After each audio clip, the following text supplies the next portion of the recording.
A santidade de Santa Isabel da Hungria manifestou-se de forma extraordinária e seu nome tornou-se famoso em todo o mundo. São João Batista vinha lhe trazer pessoalmente a comunhão e inúmeras vezes foi visitada pelo próprio Jesus Cristo e pela Virgem Maria, que a consolava em seus sofrimentos, que não foram poucos. Filha do rei da Hungria André II e de Gertrudes, nasceu no ano 1207, em Presburgo, então capital da Hungria. Seu nome em hebraico significa repleta ou saturada de Deus. O nascimento de Isabel foi maravilhosamente anunciado por Kinglissó, um trovador no reino da Turíngia. Numa noite de festa, profetizou ao então conde Hermano I da Turíngia as seguintes palavras: Veja uma estrela que se levanta da Hungria, que brilhará aqui nesta terra e depois no mundo inteiro, pois hoje nasceu na Hungria uma menina que será santa. Ela será esposa de seu filho quando crescer e será famosa no mundo inteiro.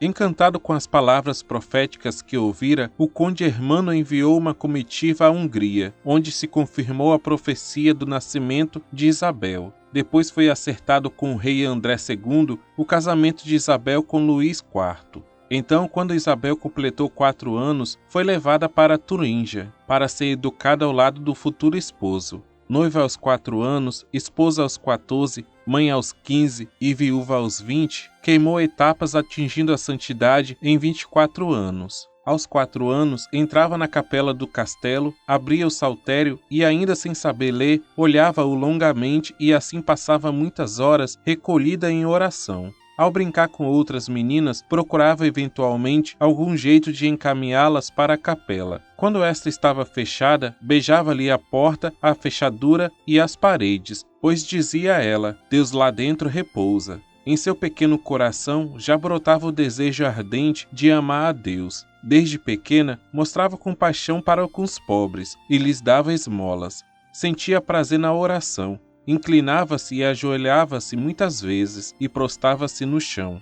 Muitas vezes ia com suas amigas ao cemitério, onde lhes dizia: Aqui estão pessoas que antes gozaram da vida como nós e agora estão mortas. A mesma sorte teremos um dia. Convém, pois, amarmos a Deus e dizermos: Senhor, pela vossa paixão e morte, e pela intercessão de vossa Mãe, Maria Santíssima, livrai as almas dos defuntos das penas do purgatório. Dai-nos, Senhor, enquanto vivermos, a vossa graça, para conseguirmos a glória eterna.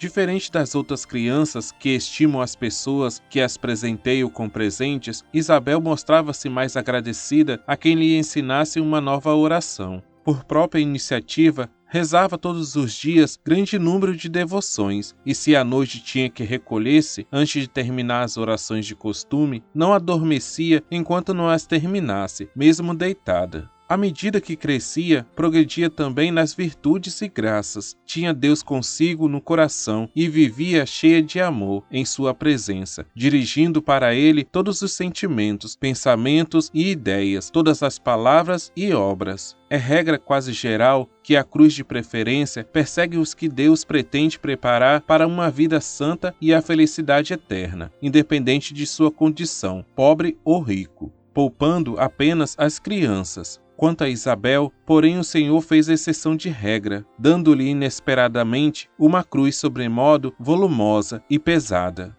Na idade de 8 anos, soube por sonho que sua mãe morreu. Ela lhe apareceu pedindo oração. Isabel sofreu muito, mas não cessou de rezar até que sua mãe lhe apareceu novamente, lhe avisando que as orações e penitências que tinha feito a salvaram e estava a caminho do céu. Gertrudes foi barbaramente assassinada, depois de 3 anos ao qual Isabel tinha chegado a Turíngia. À medida que Isabel se aproximava dos anos em que devia se casar com o conde Luís, aumentavam-se também as palavras ofensivas, o desprezo e o ódio contra ela. Os parentes e cavalheiros da corte declaravam repetidas vezes e em alta voz que não era digna de se casar com Luís, que nada entendia da etiqueta da sociedade, que só sabia tratar com criados e mendigos e passava o dia na igreja. Desde que foi morar no palácio do futuro esposo, Isabel começou a sofrer veladas perseguições por parte da sogra, que invejava o amor do filho para com a santa,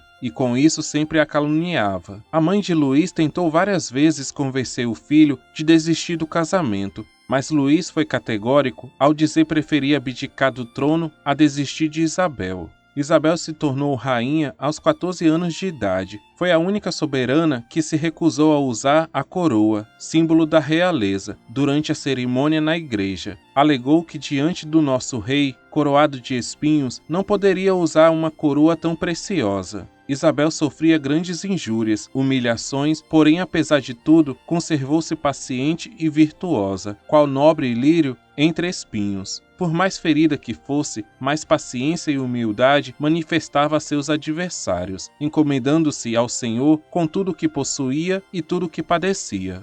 Em 6 anos de vida conjugal, teve 3 filhos, Hermano, Sofia e Gertrudes. Foi um casamento feliz. Luís nunca colocou obstáculos à vida de oração, penitência e caridade da esposa. A pobreza do povo estimulou ainda mais a caridade de Isabel.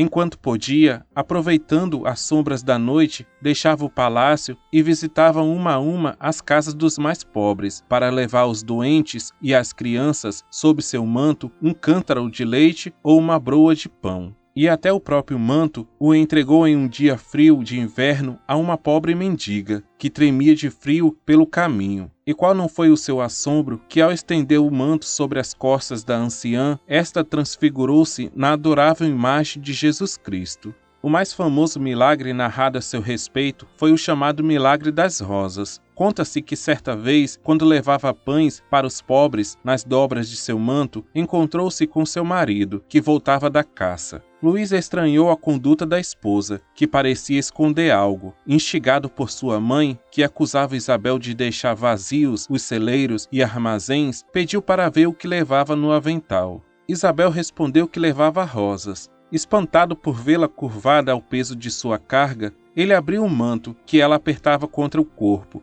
e nada mais achou do que belas rosas, vermelhas e brancas, embora não fosse época de flores. Em outra ocasião, avisado pela mãe e pelos nobres da corte que Isabel havia acolhido um leproso sobre o próprio leito, Luís correu achando que a esposa havia enlouquecido. Irritado, arrancou as cobertas da cama, mas no mesmo momento, Deus abriu-lhe os olhos do espírito e, em lugar do leproso, viu a figura de Jesus crucificado, deitado no leito. Uma de suas amigas contou no processo de canonização que viu várias vezes Isabel elevada no ar, a mais de 1 metro do chão, enquanto contemplava o Santíssimo Sacramento. Depois de 6 anos, Isabel ficou viúva, com 3 filhos pequenos. Luís morreu a caminho para as cruzadas, vítima de uma epidemia. Foi nesse momento que realmente começou o calvário de Isabel. O cunhado de Isabel, para assumir o poder, a expulsou do palácio junto com os 3 filhos, ainda crianças, em pleno inverno, sem dinheiro ou mantimentos, e proibiu a quem quer que fosse ajudá-los, sob pena de castigo. Numa noite fria de inverno, ela saiu carregando suas crianças pequenas, enfrentando gelo e neve, e dirigiu-se até a aldeia. Isabel não encontrou acolhimento em nenhuma das casas, para onde sempre levara tanta comida e amor.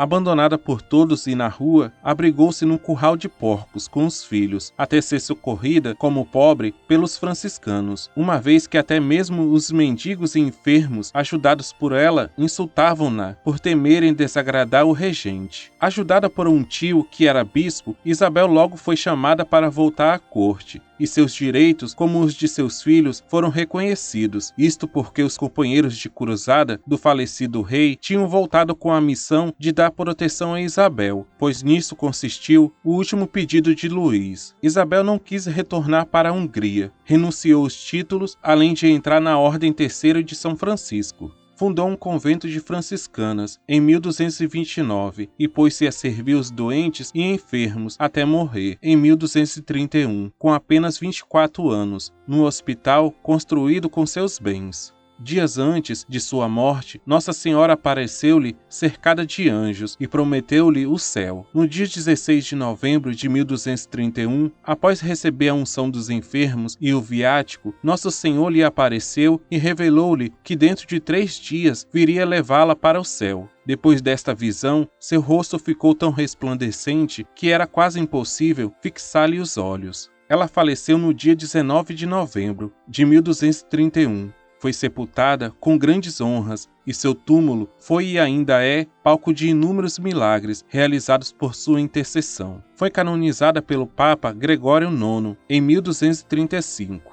Subiu ao céu para receber o prêmio merecido por ter dado água a tantos lábios sedentos, curado tantas feridas ulceradas e consolado tantos corações oprimidos. Sua festa litúrgica é celebrada no dia 17 de novembro.